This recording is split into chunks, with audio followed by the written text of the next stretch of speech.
Welcome to the Dynasty Dugout Show, a podcast covering all things minor league baseball. Get a front row seat to the action with everything you need to know about the future stars of Major League Baseball. And now, here's your host, Chris Clegg. Well, good afternoon, and welcome to the Dynasty Dugout Show. It is Tuesday, April the 9th. I am Chris Clegg. I am your host for the Dynasty Dugout Show and the founder of the DynastyDugout.com, which is your one-stop shop for all things Dynasty baseball and prospects. Today, we obviously didn't have any minor league games to cover because Monday is an off day for the minor leagues, but we do have some under-the-radar prospects to talk about. There's plenty of guys that get plenty of love, and typically how it goes, there's a pop-up guy that takes off the first weekend, and everybody talks about that prospect. They become the hit of social media. But that also leaves room for you to find under-the-radar guys that really didn't get talked about very much. And that's what I want to do. I want to help you find the next guys that are popping up. Not just the guys that are, everybody's talking about, because those are the easy ones. Finding the undervalued ones are great. That's why I respect the B-side pod that Nate, Handy, and Matt do, because they do dig deep and find those guys. We're going to attempt to do that today. Looking at some prospects that really, in a small sample, didn't get much love this weekend that probably should have for various reasons. So we'll talk about those guys right now. Starting out the show, Sean Sullivan. Sean Sullivan was absolutely incredible this weekend. Colorado left-handed pitcher. He was drafted last year out of Wake Forest. Last season, he struck out 111 batters in 69 innings. He walked just 21. He was a second-round selection to the Rockies. Anytime a pitcher goes to Colorado, it's obviously you want to kind of forget about him for fantasy purposes, but obviously, Chase Dolander looked really good. I think he could be one that beats Coors Field. And I look at a Sean Sullivan type who's a really interesting and unique arm.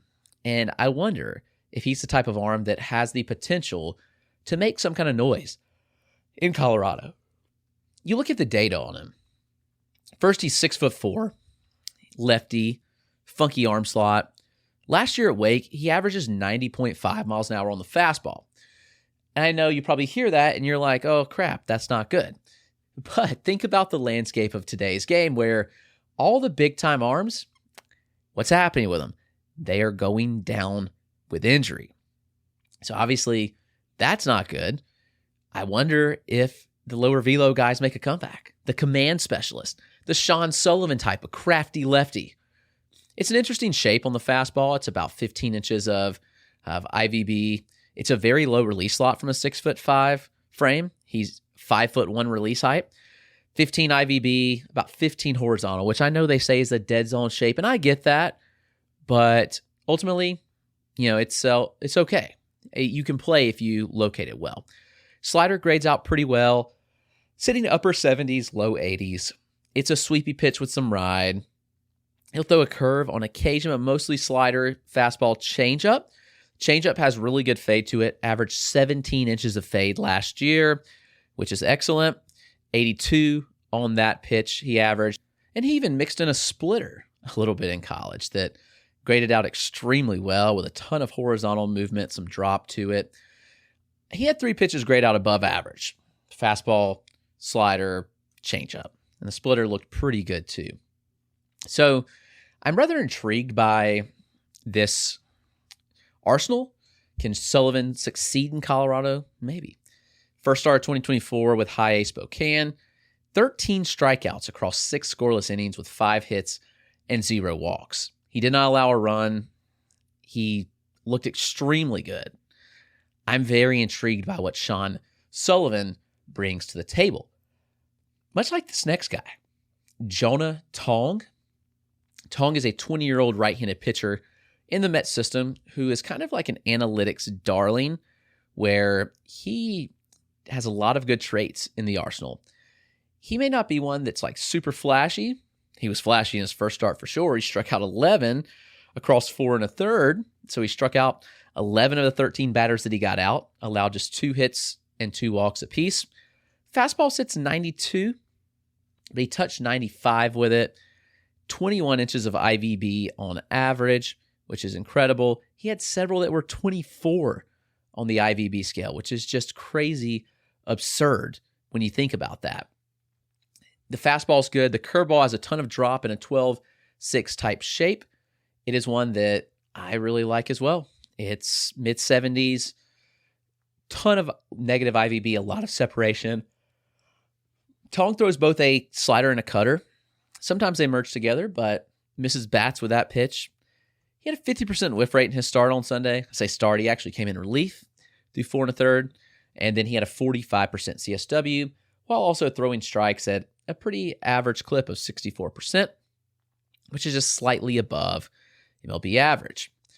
Wilfred Veras, an outfielder in the White Sox system, he's one that I think probably not getting the love that he deserves. He hit 17 homers and stole 24 bases last year between high A and double A. He slashed 286, 325, 466. Very physical 6'2" type frame where there is projection left. I think that he could still fill out and potentially add some weight to this frame and get to more pop. Not that he needs to, because he already gets to some power. He's already hit 2 home runs this year, which is obviously really good. 3-game sample. He's got a pretty aggressive placement in double A. I know he made it double A last year, but he's 21 years old. He's off to a hot start with 6 hits, first 11 at-bats. That's pretty impressive in my book. He flies under the radar. He's building on a great 2023 season, I'm pretty intrigued to see where this goes. And I'm ultimately pretty in on Wilfred Veras. Maybe my ranking doesn't reflect it, but I need to correct that. Anudis Morton. He is a catcher/first baseman in the Baltimore Orioles system. Morton's pretty interesting to me. He's kind of like one of those deep sleepers that I think could break out. I look at Morton and I don't know, I'm pretty intrigued by what he brings to the table. He's off to a good start this year as well. In single A, 19 years old. He has a homer and a double, and he's slashing 500, 636, 1,000 in 11 plate appearances. Again, we're looking at a small sample, but I am watching Anudis Morton pretty closely because he did some really good things last year that caught my attention. And I looked at it and said, okay, maybe this guy has the potential to take that step forward and break out. And I still think that's the case. You look at this profile and certainly the mold that they really love. I think that Morton is just somebody that I'm looking at and saying, all right, here's a guy that could really be a difference maker. He may rise up the ranks. That's Anudis Morton, catcher, first baseman for the Orioles, 19 years old. We have Chandler Simpson. Simpson, he is incredible. Stolen base-wise, last year, he stole 94 bases in 115 games. I think that he is going to try to break that this year and get 100. He's stolen 4 bases in 2 games so far. He has 5 hits, which really isn't all that surprising considering he had a 90% contact rate last year. That's crazy good contact, crazy good stolen base upside. I think that this profile is pretty solid. I know you look at this 0 power and it's risky. I think this is a very risky profile, actually, because look at the fantasy guys that are similar. Esteury Ruiz, he's been demoted. He didn't get a starting job and got sent down. Simpson has way better contact skills than Ruiz does, so obviously that's helpful, but no power to speak of here. Speedy guy, decent glove, good contact. I'll be getting some live looks at him this week, have some feedback there. Daniel Vasquez, who I talked about a little bit yesterday, shortstop in the Royals system. He's a former $1.5 million bonus guy. He's been good so far. 4 hits on Sunday. He has 7 hits in 3 games so far. Good speed. He stole 32 last year. He's put on a little weight. If he does add weight to this profile and he gets to some power, then All right, we are all of a sudden pretty intrigued by what Luis Vasquez brings to the table. Petey Halpin, former third-round pick, the 2020 draft, prep outfielder when he was drafted with a good glove, with some speed. There's always been questions about what the bat would look like, whether he would get to power, whether he would be able to make enough contact. Those have been the two biggest questions. But he has 7 hits in 3 games so far, a homer and a double. He's slashing .539, .571, .846. Halpin, maybe just keep an eye on him. Not saying run, go get him, but I am pretty intrigued by what he has done so far. Luis Suspel, he is another one in this Modesto lineup that just gets very undervalued because that lineup's absolutely loaded. I mean, you look at this profile and it's like, dang, this lineup is absolutely incredible, top to bottom. And Suspel's been pretty good.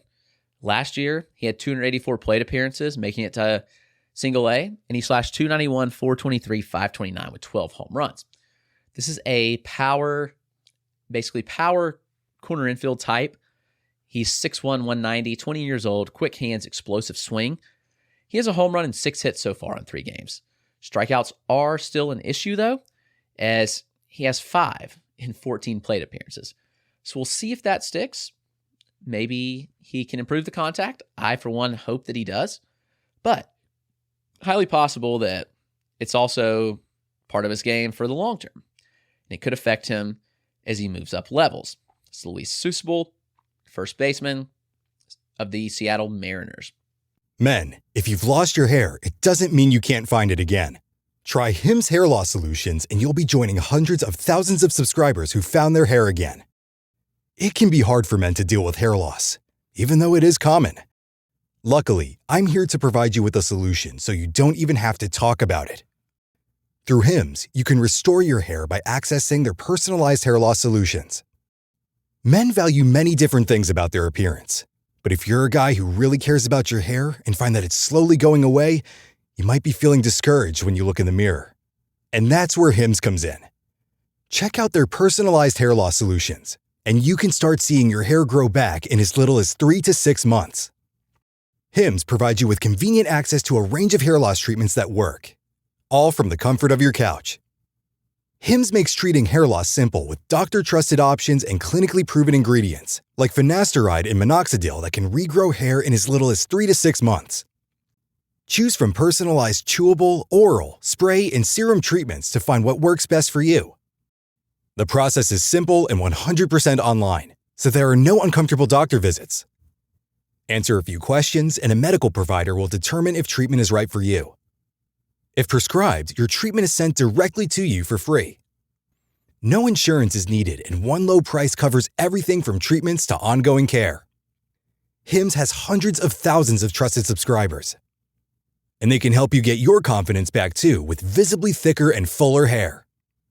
Start your free online visit today at hims.com/Hail Mary. That's HIMS.com/Hail Mary for your personalized hair loss treatment options. hims.com/Hail Mary. Results may vary, based on studies of topical and oral minoxidil and finasteride. Prescription products require an online consultation with a healthcare provider who will determine if a prescription is appropriate. Restrictions apply. See website for full details and important safety information. Now Taxes is 100% free when you file in the TurboTax app if you didn't file with us last year. Oh, yeah? Yeah, just do your own taxes in the app by 2/18. What if I have lots of forms? All good, all 100% free. What if I had 3 jobs? Still 100% free. What if I once saw Bigfoot? That has nothing to do with taxes, so still 100% free. Now that's what I'm talking about. Now this is Taxes. See if you qualify in the TurboTax app. Excludes TurboTax Live, must start and file in app by 2/18. Looking at this profile of AJ Vukovich, Arizona Diamondbacks, I'm pretty intrigued. Honestly, when I first saw Vukovich, he's somebody that stood out to me as like, wow, he did not look like he did on video. In person, this guy is pretty intriguing. He still's projectable. He moves well. He has power. And ultimately, I think that he plays pretty good defense too. Last year the stats won't wow you, but he had 24 homers, 48 extra base hits. He slashed 263, 330, 345, walking 9% of the time, but he struck out 28% of the time. He, like Seusspool, the strikeout issues are there. Vukovic had, so far this year, 2 homers in 3 games. It's a 308 average and 769 slug, but he has 6 strikeouts and 13 plate appearances. So keep an eye out there. But I do like Vukovic, pretty under the radar guy. So is Jared Cerna. Cerna really broke out last year, was really good. Cerna had a year where he hit 19 homers and stole 29 bases, while slashing 284, 350, 463 between single A and high A, and 563 plate appearances. It's kind of dismissive because it is a smaller guy at 5'6", 160. I don't know. I'm pretty torn on this profile, but he's continued to prove me wrong, and it looks like he may again. He currently has 2 homers in 3 games, so he's getting off to a good start, slashing 300, 500, 900 with 4 walks and 2 strikeouts. So Jared Cerna, high A with the Yankees, 21 years old. He has been really, really good, and I'm pretty intrigued to see where this one goes. So Cerna, keep an eye on him. I think he's probably like a top 400 prospect. He can move up even more. I do want to see him in that double A at least to see what he can do. But I do like Jared Cerna a decent bit. Next name, Braylon Wimmer of the Colorado Rockies. We have several Rockies on here today. Very successful hitter at the University of South Carolina. Hit 300 his last 2 years. He hit 14 home runs last season at South Carolina. He was injured. He hit a massive tank off Paul Skeens that I saw. Got a 100-mile-an-hour fastball and obliterated it. Wimmer's interesting. He probably would have gone higher if he was healthy, but he ultimately landed in the 8th round.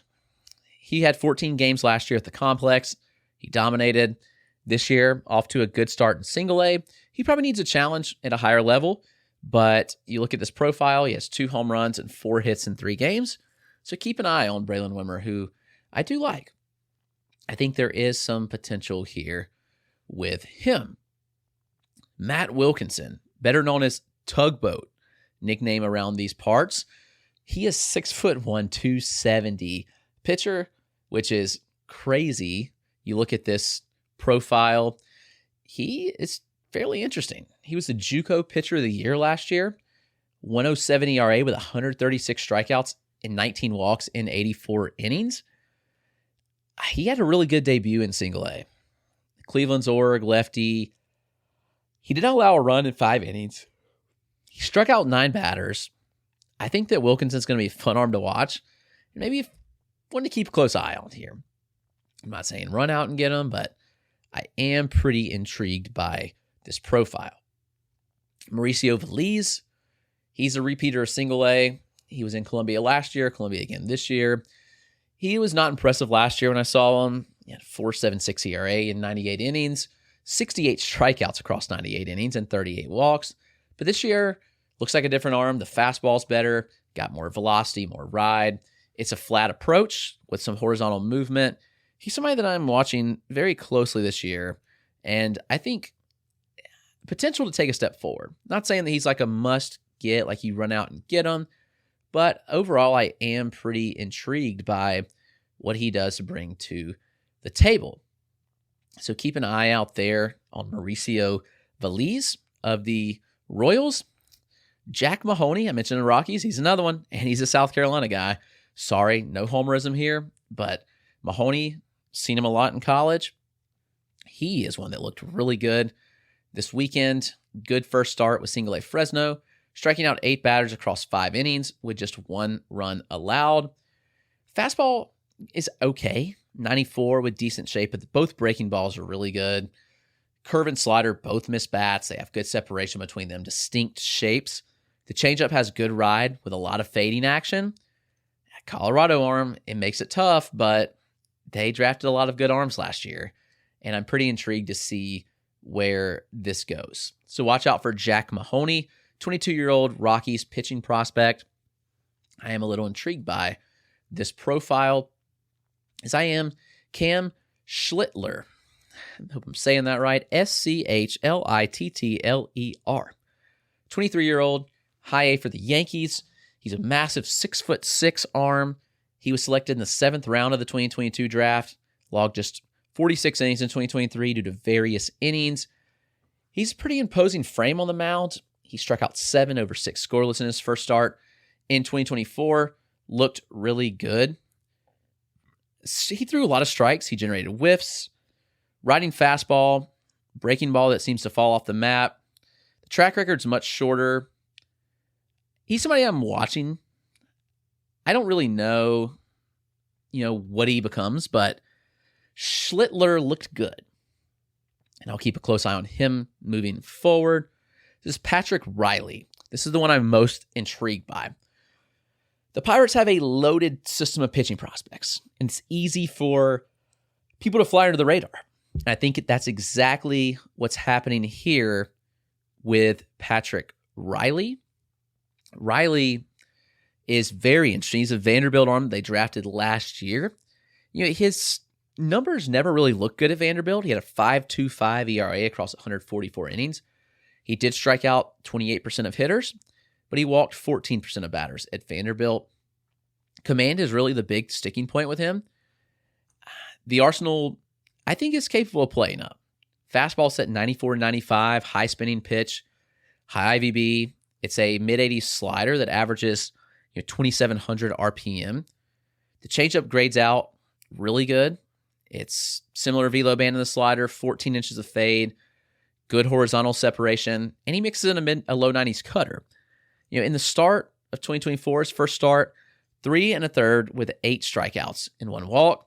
He did allow 2 earned runs, but he threw strikes at a good clip. So Patrick Riley, I think, should be on a lot more radars than he is.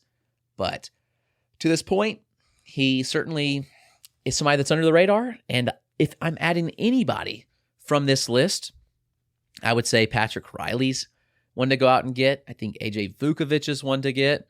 I think Jared Cerna. And I think maybe Sean Sullivan, Rocky's arm, and Wilfred Veras too. So there's a couple of players that, are watch list guys. Not all these guys are like must go get, but do keep a close eye on these moving forward.